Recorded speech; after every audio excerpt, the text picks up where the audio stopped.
ମୁଁ ରବୀନ୍ଦ୍ରନାଥ ମହାନ୍ତି, ପୂର୍ବତନ ସରପଞ୍ଚ କେନ୍ଦ୍ରାପଡ଼ା ପଞ୍ଚାୟତ।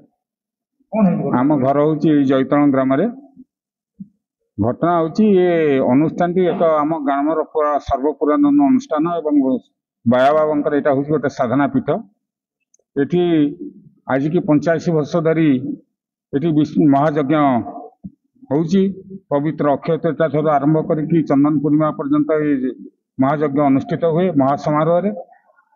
ଏଠାରେ ଏକ ପରିଚାଳନା କରିବା ପାଇଁ, ମଠକୁ ପରିଚାଳନା କରିବା ପାଇଁ ଟ୍ରଷ୍ଟ ବୋର୍ଡ ତରଫରୁ ଏକ ସେବା ସଂଘ 15 ଜଣଙ୍କୁ ନେଇକି ଏଠି ଗଠିତ ହୋଇଛି ଏବଂ ସେବା ସଂଘ ତାର କାର୍ଯ୍ୟକୁ ସଠିକ ରୂପରେ ଏଠି ସମ୍ପାଦନ କରୁଛି ଏବଂ ଟ୍ରଷ୍ଟର ମଧ୍ୟ ତାଙ୍କୁ ଉପଯୁକ୍ତ ସହାୟତା ପ୍ରଦାନ କରୁଛନ୍ତି। ଏଠି କୌଣସି ତ୍ରୁଟି ବିଚ୍ୟୁତ ନାହିଁ କିମ୍ବା କୌଣସି ବିଶୃଙ୍ଖଳିତ ପରିବେଶ ନାହିଁ, କିନ୍ତୁ କିଛି ଅନାମଧେୟ ବ୍ୟକ୍ତି ନିଜର ପ୍ରତିହାରକୁ ଜାହିର କରିବା ପାଇଁ ଏଠାରେ କିଏ ପଶି ଏହାକୁ ଭଣ୍ଡୁର କରିବା ପାଇଁ ଉଦ୍ୟମ କରୁଛନ୍ତି।